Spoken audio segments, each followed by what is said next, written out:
네, 오늘은 부활절기의 마지막 주일이고 승천 주일입니다.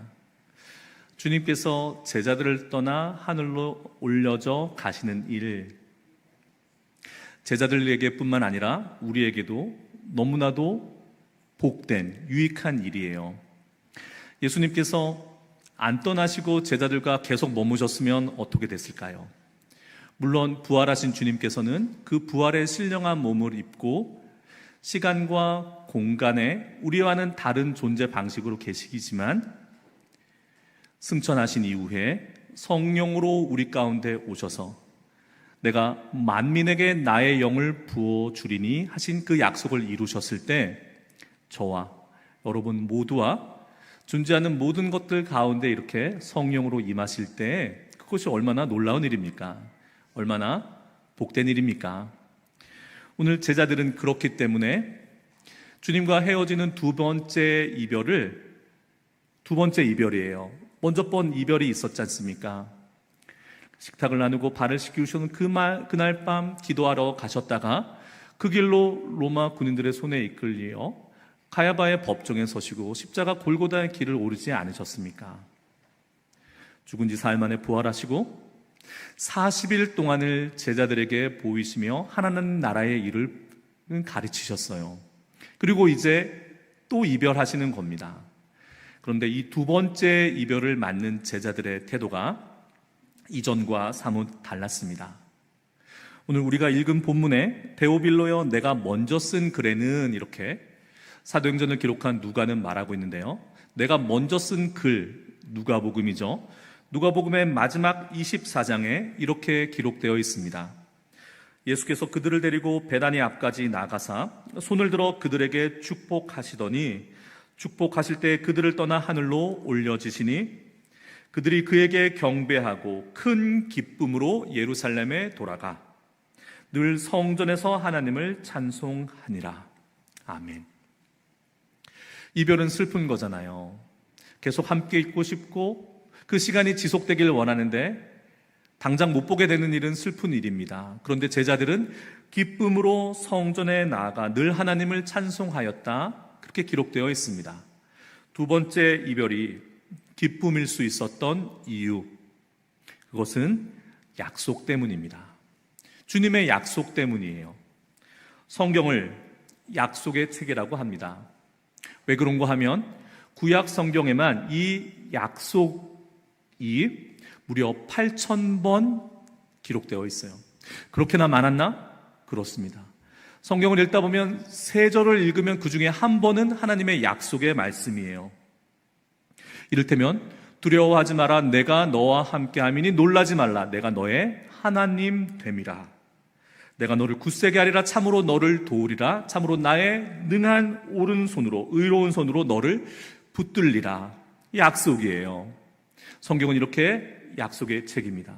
그리고 우리는 여러분들은 바로 그 하나님의 약속의 주인공들이세요.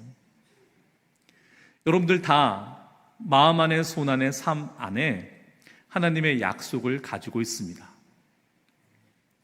확인하는 시간 되시기를 축복합니다.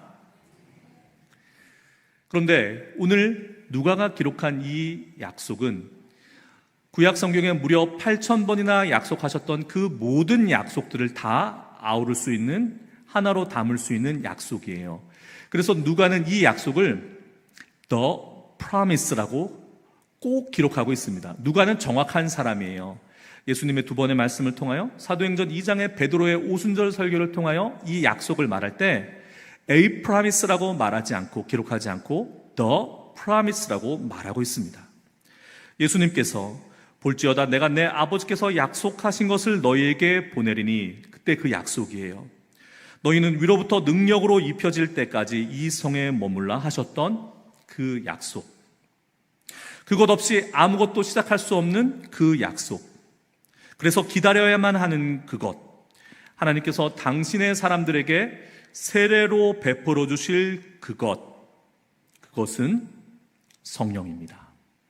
성령은 곧 권능입니다. 성령은 하나님이세요. 성령은 우리에게 주신 선물인데 비할 바 없이 소중한 존귀한 선물인데 그 선물은 하나님 곧 자신이세요. 성령은 곧 능력입니다. 오직 성령이 너희에게 임하시면 너희가 권능을 받고, 이 권능은 파워, 능력이에요. 힘입니다. 이 권능이 임하면 어떻게 되느냐? 예루살렘과 온 유대와 사마리아와 땅끝까지 이르러 내 증인이 되리라 하십니다. 이 약속을 받고 예수님께서 하늘 위로 들려져 올려져 가시며 구름이 가리는 모습을 본 그 사람들은 알고 있었습니다.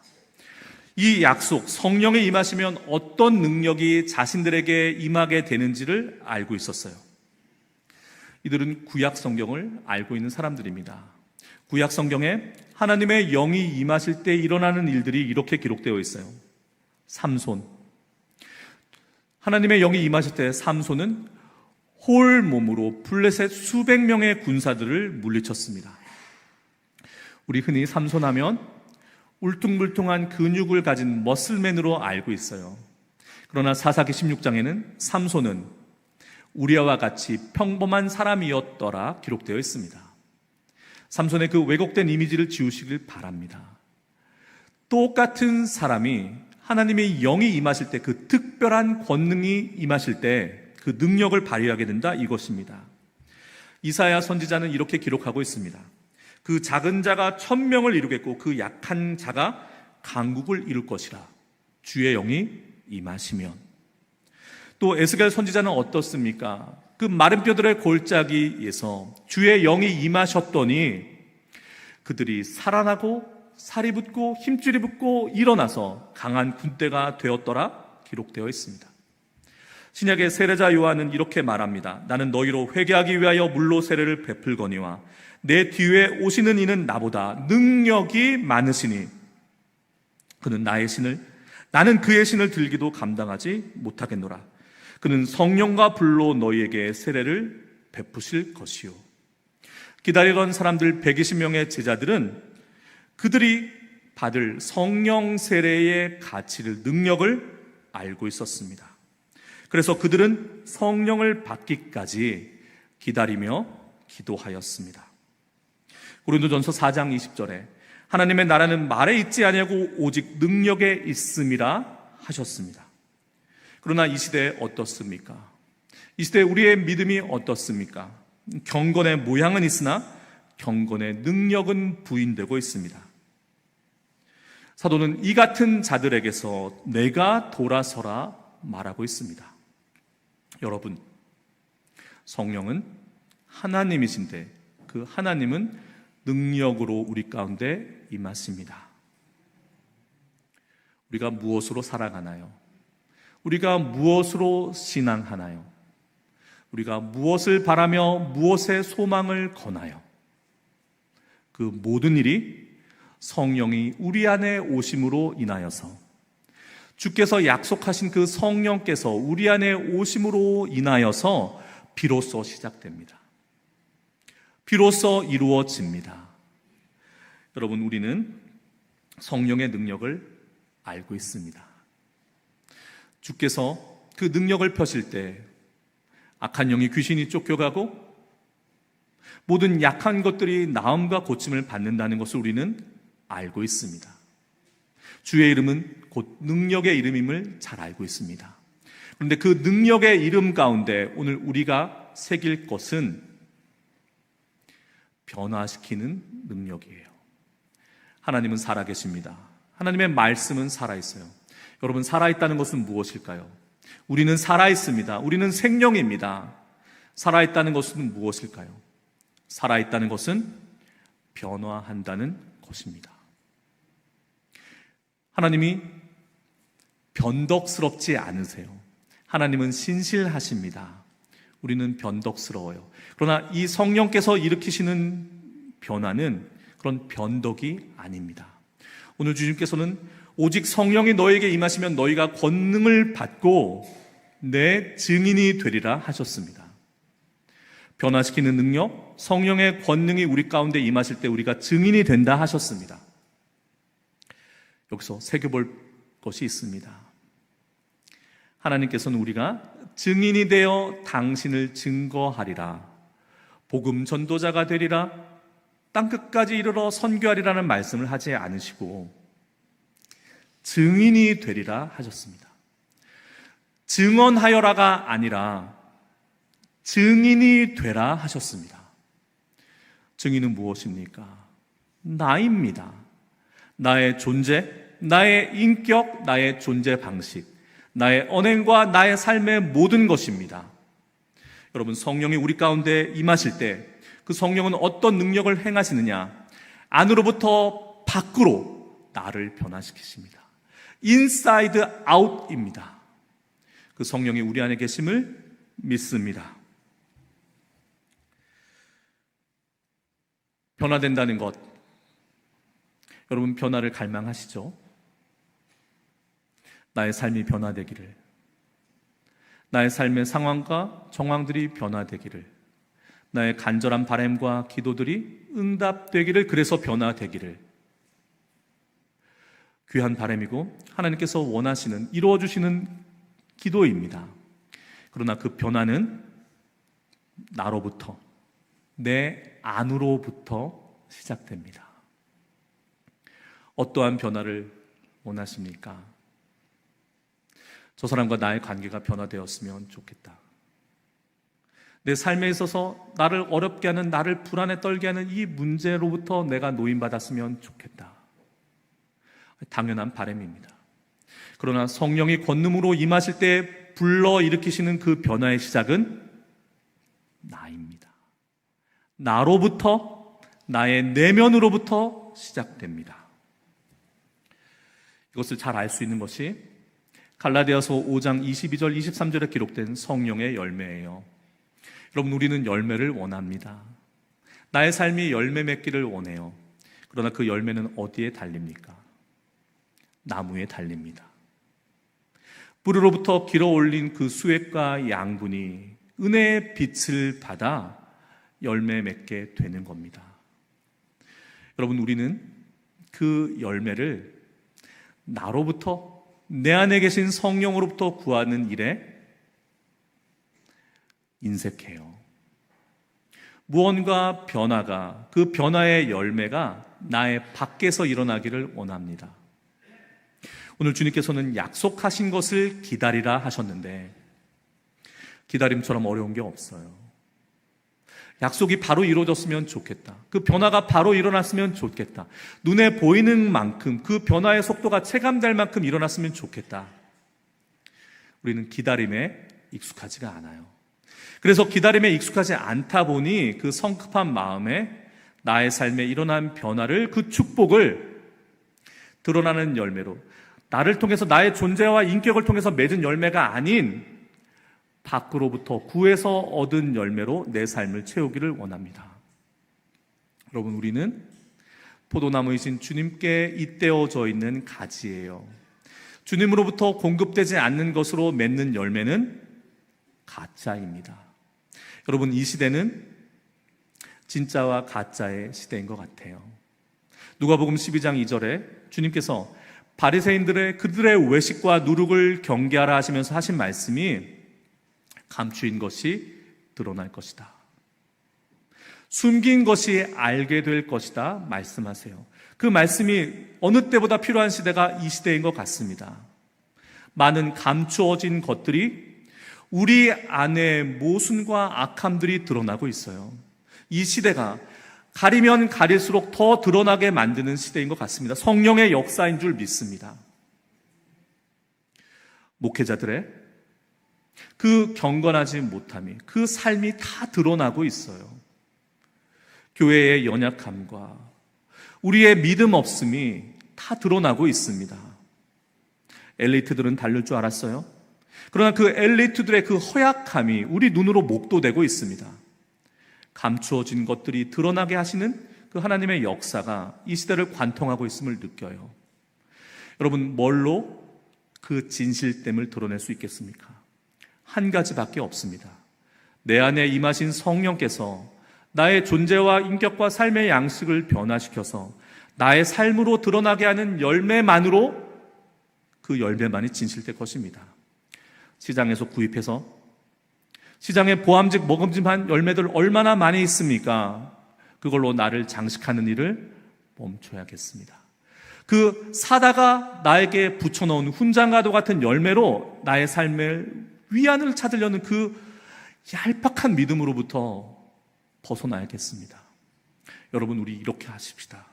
오직 성령이 임하시면 너희가 권능을 받고 하셨을 때, 너희가 증인들이라 하셨을 때, 내내 임하신 성령께서 나를 변화시키는 일을 다시금 우리 그렇게 소망해 보십시다. 주님 원하세요. 내가 너와 함께 함이라.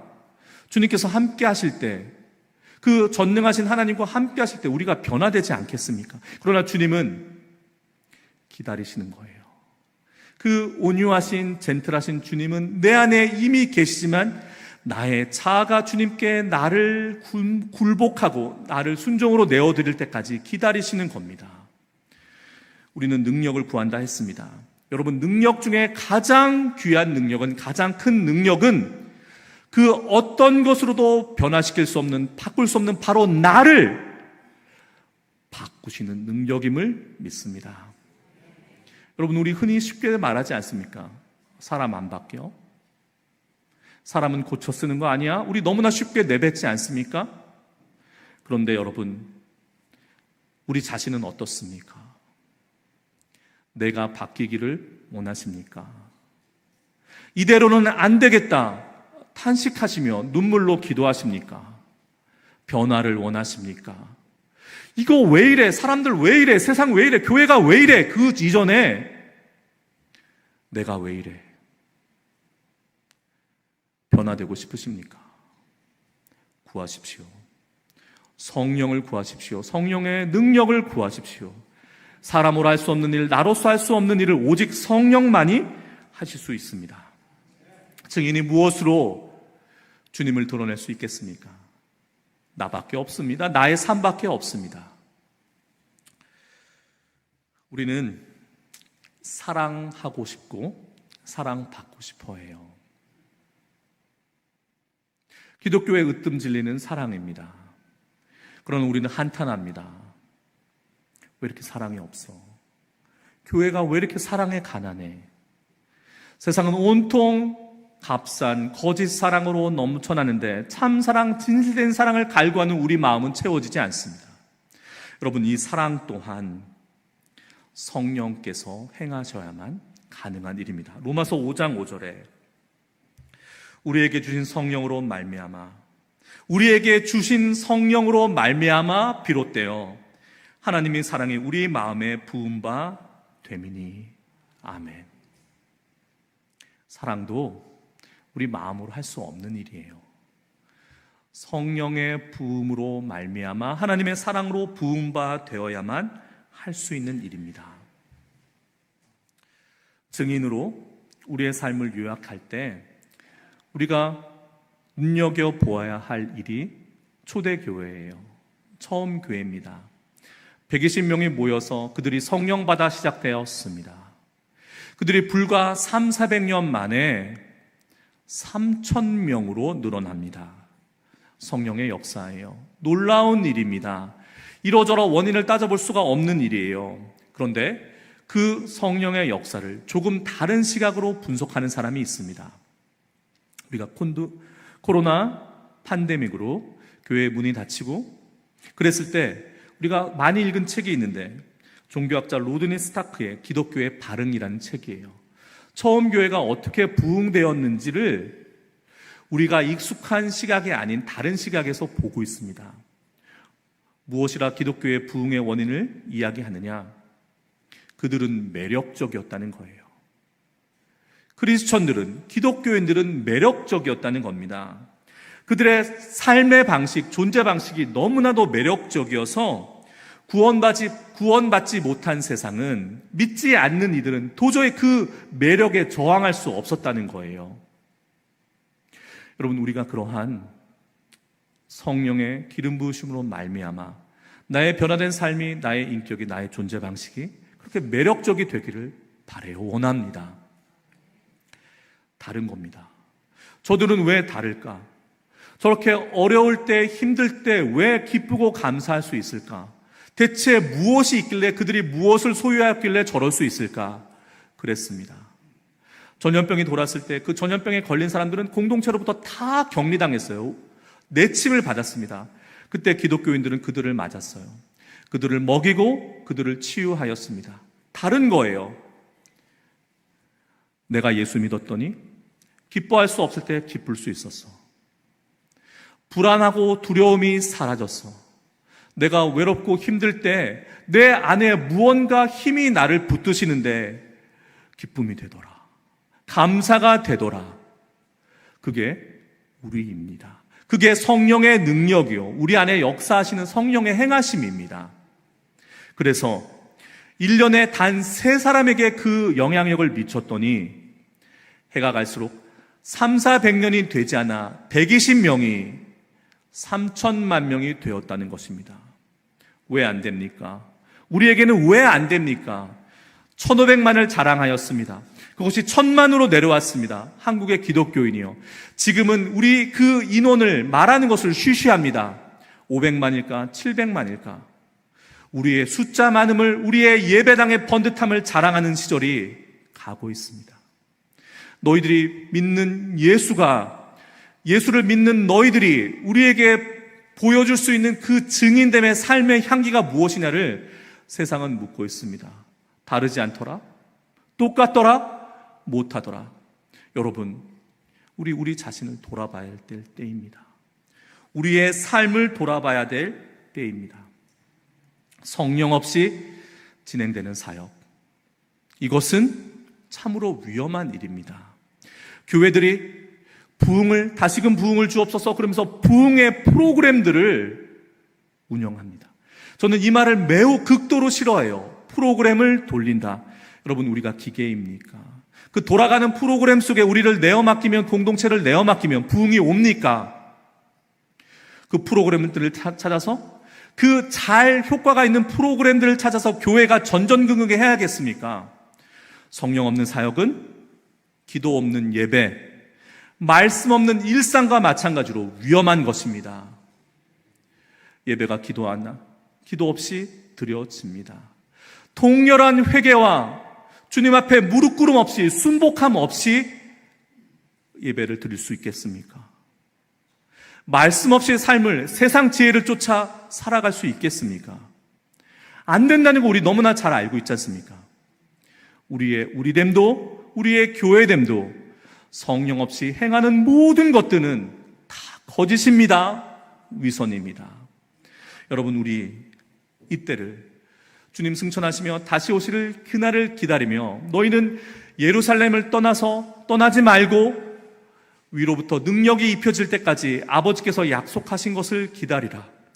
하나님 나라가, 이스라엘의 나라가 이루어짐이 이때니입니까? 제자들은 물었습니다. 어느 때까지 기다려야 합니까? 물은 것입니다. 우리 어느 때까지임을 묻기 전에 그 약속을 먼저 붙듭시다.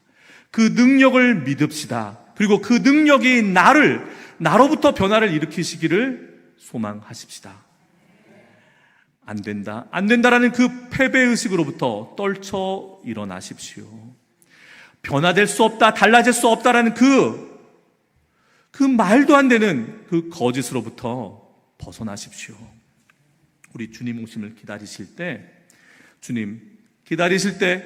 성령 받아 나로부터 변화되고, 그 변화되는 이들이 모여 만든 공동체가, 그 복된 공동체가, 증인의 공동체, 성령의 공동체가 우리 교회, 우리 충신교회 되게 하여 주옵소서. 우리의 삶이 변화받은 일들도, 하루하루 지내는 그 일들로 그 간증이 쌓여가게 하여 주옵소서. 우리 그렇게 바라고 기도합시다. 우리 가운데 눈에 보이는 변화, 보이지 않는 변화고, 그 변화들도 채워져 나가기를 우리 소망하기를 원합니다. 내어드릴 때, 맡겨드릴 때, 기다릴 때 예루살렘을 떠나지 말라 하셨습니다. 보내신 나의 삶의 자리, 불만과 불평의 그 자리가 아니라 기다림의 복된 자리임을 믿습니다. 그 자리를 벗어나기를 기도할 것이 아니라 그 자리를 기다리시며 그 자리에 부어주실 성령의 능력을, 역사를 우리 기다리십시다. 우리 바뀝니다. 우리 변화됩니다. 내가 변화되니 네가 변화되고, 네가 변화되니 우리가 변화됩니다. 그 변화된 우리의 삶이 세상을 변화시킬 줄 믿습니다. 성령으로 변화된 우리의 삶으로 세상을 변화시키는 저와 여러분, 우리 충신교회 공동체가 되기를 주님의 이름으로 축원합니다. 아멘.